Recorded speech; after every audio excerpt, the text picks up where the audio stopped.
बैसाख के महीने में एक पकवान बनता है शंकर जी का।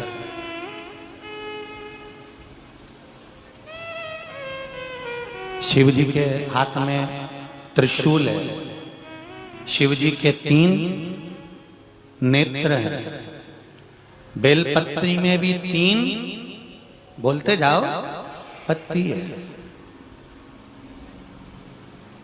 बैसाख के महीने में जो शंकर भगवान को प्रसाद का भोग लगता है उसमें भी 3 ही चीज मिलती है। सत्तू कोई दूसरे महीने में बनता है? जम के तो बोलो नहीं। कब बनता है? यही बैसाख के महीने में। चने की दाल, गेहूं और जौ, इन तीनों को गलाकर सेक कर जो सत्तू तैयार होता है, इसी बैसाख के महीने में परशुराम जयंती के दिन या अमावस्या के दिन या पूर्णिमा के दिन शंकर भगवान को समर्पित होता है और भगवान विष्णु को समर्पित होता है। दुनिया के लोग कहते क्या होता है सत्तू से? सास अपनी बहू से कहती है बेटा सत्तू बना ले, थोड़ा सा सत्तू बाजार से ले आना, 10 रुपए का खरीद कर ले आना। आज सत्तू, आज अपन पूजन करेंगे सत्तू की, अक्षय तृतीया है, थोड़ा सा पूज देंगे, थोड़ा सा भगवान को भोग लगा देंगे, सत्तू का लड्डू बना लेंगे। बोलो री जी सही है कि गलत है? बाजार में भी सत्तू मिलता है तो बच्चे कहते हैं, बहुएं कहती हैं कौन खाएगा, काय को ला रहे हो? सत्तू का क्या काम है? पर शिव महापुराण की कथा कहती है, स्कंद पुराण की कथा कहती है, जिस समय पर बैसाख के महीने की सुंदर अमावस्या का दिन था, उस दिन माता पार्वती शंकर भगवान के लिए जब पकवान बनाने के लिए बैठी, कुछ नहीं मिला, तब माता पार्वती ने 3 अनाज को लिया, एक चना, दूसरा गेहूं और तीसरा जो। इन तीनों को भींग रहे थे उसको लेकर आए गंगा जी में से, उसको सेक कर माता ने अंगीठी पर और उसका जो सत्तू बनाकर शिव को दिया। शंकर भगवान ने कह दिया, सुन पार्वती, ये सत्तू नहीं, ये मेरी औषधि है। बैसाख के महीने में जो खाएगा वो जिंदगी भर रोएगा नहीं, शरीर से स्वस्थ हो। अब उसको लोगों ने हंसी खेल में ले लिया, सत्तू का क्या काम, मम्मी हम नहीं खाएंगे, बड़ा पूरा। शिव जी का एक एक चीज बैसाख के महीने में पियो बेल। बेल मतलब समझ गए? बेल का रस। बैसाख के महीने में पियो बेल और शरीर को रखो ऑलिव बेल। शरीर बेकार नहीं होगा, शरीर बेकार नहीं हो सकता। अब शिव आराधना तो करो। हाँ, जिंदगी की मोड़ पर शंकर परीक्षा बहुत लेते हैं, बहुत परीक्षा। एक सुंदर संवाद आता है स्कंद पुराण, शायद आप लोगों ने सुना होगा, सुना हो तो भी सुन लो, नहीं सुना हो तो भी सुन लो। कांति नगर में राजा श्रीयाजी रहते थे। उनकी धर्मपत्नी का नाम था चांगुणा। क्या नाम है उनका? चांगुणा। चांगुणा शिव भक्ति में लीन रहती थी। उसे शंकर की भक्ति के सिवा कुछ सुहाता ही नहीं था, शिव आराधना के सिवा उसको कुछ भाता ही नहीं था। दिन भर शंकर की शरणागति करना, शिव का स्मरण करना, शिव भक्ति में डूबे रहना।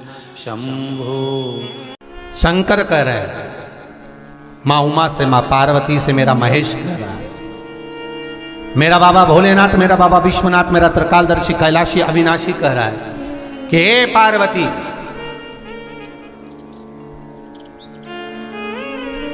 एक बीला, एक बेल जो मुझे समर्पित करता है, और समर्पित करने के बाद उस बेल की महत्वता देखिए, जो बैसाख महीने में बाबा शंकर को जो चढ़ाया जाता है, और 1000 अश्वमेध यज्ञ का पुण्य फल हम प्राप्त कर लेते, मात्र एक फल चढ़ाकर, मात्र एक फल चढ़ाकर।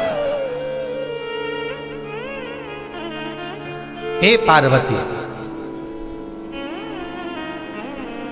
संसार का मनुष्य जब मुझे वो बेलपत्र समर्पित कर, वो बेल का फल समर्पित करता है, पार्वती वो फल जो मुझे चढ़ता है, फिर मैं भले नर्मदा के जल से निकला हुआ कंकर शंकर क्यों ना हूं, फिर चाहे मैं गंगा के जल से निकला हुआ कंकर शंकर क्यों ना हूं, चाहे फिर मैं यमुना के जल से निकला हुआ कंकर शंकर क्यों ना हूं, चाहे मैं सरयू के जल से निकला हुआ कंकर शंकर क्यों ना हूं, चाहे मंदाकिनी के जल से निकला हुआ कंकर शंकर क्यों ना हूं। ए पार्वती, फिर जो भी शिवलिंग पर वो बेल समर्पित होता है वो बेल उठाकर जीव अपने कार्य में ले सकता है। ये माँ उमा से कह रहा है। तो उस बेल की महत्वता जानेंगे।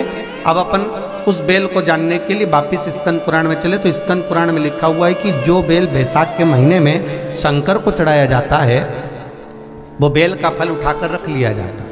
बैसाख के महीने में उस चढ़े हुए, बाकी के आपको बेल का फल खाना हो तो बात दूसरी, पर चढ़ा हुआ जो बेल का फल है वो पूरा बैसाख नहीं खाना। बैसाख के बाद में अगला जो महीना आए उस महीने के अंदर उस फल के अंदर का गुर्दा निकालकर उसको सुखा लीजिए और सुखाकर जिस व्यक्ति को पथरी की बीमारी हो और जिस व्यक्ति को पेट में बहुत भोजन पचता ही नहीं है, पूरा शरीर पाचन क्रिया बेकार हो गई, उस व्यक्ति को केवल 7 दिन तक शंकर पर चढ़ा हुआ वो बेलपत्र प्रदान कर दीजिए। पथरी भी बाहर और पाचन क्रिया भी ठीक, जिंदगी भर तकलीफ नहीं। उस बैसाख में उस फल की इतनी महत्वता बाबा भोलेनाथ स्कंद पुराण, लिंग पुराण, नर्मदा पुराण, पद्म पुराण के अंतर्गत, शिव महापुराण के अंतर्गत वर्णन कर उसकी महत्वता है। वो बेल का फल साधारण नहीं हो सकता। अब मंदार का जो पुष्प होता है, आंकड़े का जो फूल होता है, एक सफेद कलर का भी होता है और एक गुलाबी कलर का भी होता है। देखा है आप लोगों ने? बोलो, जम के बोलो, देखा है ना? गुलाबी कलर का जो पुष्प होता है वो आप मंदार का, आंकड़े का जो गुलाबी कलर का पुष्प होता है आप टीवी पे देख रहे होंगे। एक सफेद देख रहे होंगे, एक मंदार का गुलाबी फूल, नीला कलर का फूल देख रहे होंगे। जो नीला कलर का जो पुष्प होता है, गुलाबी कलर का जो आंकड़े का फूल होता है, प्रयास करना जब किसी विषम परिस्थिति में फंस गए, विषम परिस्थिति, जब आपको लग रहा है कि मुझे बहुत भय लग रहा है, कुछ बुरा होने वाला, आपको लग रहा है आज मेरी उल्टी आंख बहुत फड़क रही है, कुछ गड़बड़ होने वाला, आपको लग रहा है मेरी सीधी आंख फड़क रही, कुछ गड़बड़ होने वाला, तब केवल वो नीला जो गुलाबी पुष्प है मंदार का, उसको कहीं से लाकर शिवालय में अशोक सुंदरी वाली जगह पर स्पर्श कर कर शिवलिंग पर आप चढ़ा दीजिए। आपकी विषम परिस्थिति कैसी भी होगी वो रास्ता बनाकर बाहर निकल जाएगी। आपको फंसना नहीं, परेशान नहीं। मंदार आंकड़ा, सफेद आंकड़े का पुष्प भी भगवान शिव को समर्पित होकर, जैसे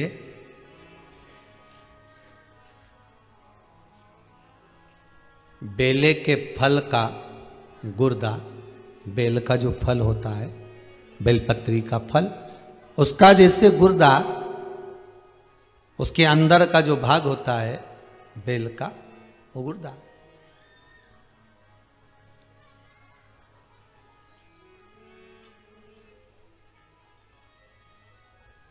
उसको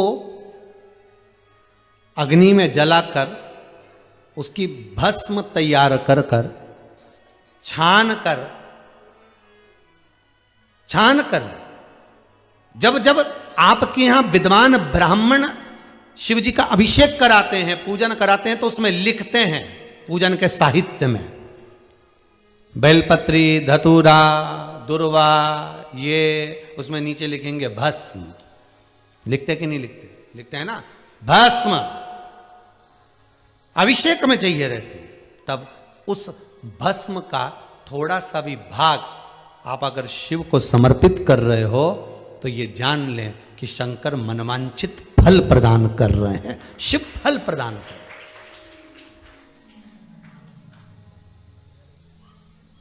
महाराज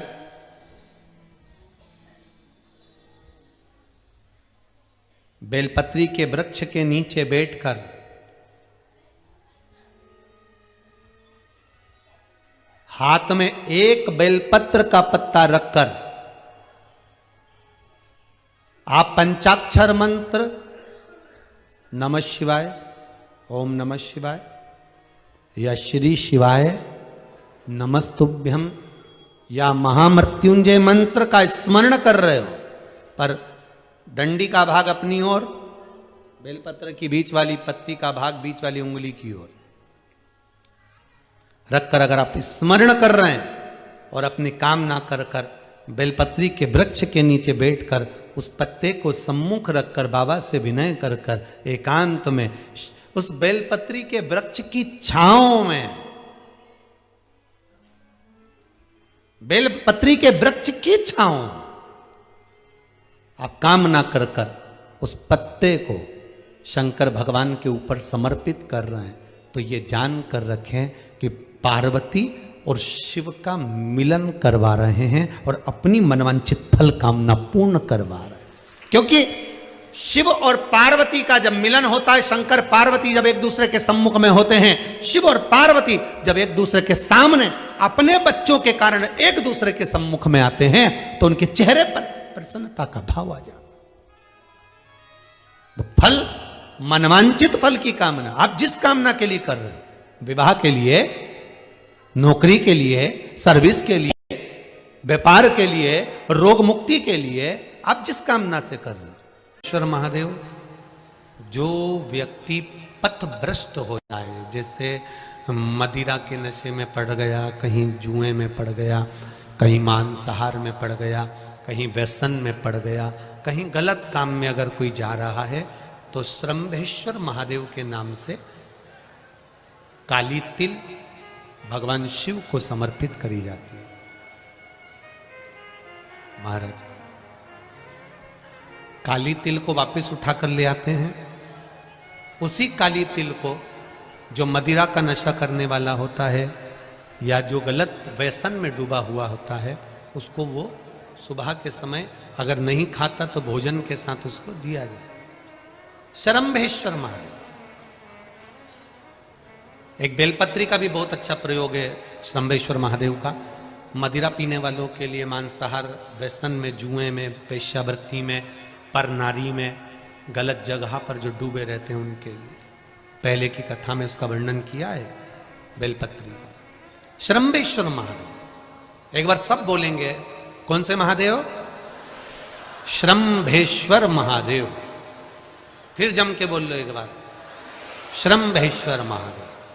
जब हमारे घर में क्रोध बढ़ता है या कोई गलत कार्य में जाने लगता है, तो श्रंभेश्वर महादेव का हमें शरणागति लेना चाहिए, श्रंभेश्वर महादेव का पूजन करना चालू कर देना चाहिए। कई लोग कहते हैं महाराज जी ये श्रंभेश्वर महादेव का मंदिर कहाँ मिलेगा, हम कहाँ पूजन करने जाए? कहीं नहीं जाना, तुम्हारे घर के पास में जो शंकर जी का मंदिर है वहीं जाओ, उसी देवालय में, उसी मंदिर में जाओ, श्रंभेश्वर महादेव के नाम से जल चढ़ाना प्रारंभ करेंगे। वो जल जो गलत संगत में पड़ा हुआ है उसका आचमन कराना प्रारंभ करेंगे, अपने आप उसकी धीरे धीरे बुद्धि सुधरना प्रारंभ हो जाएगी। ऐसा श्रंभेश्वर महादेव का है।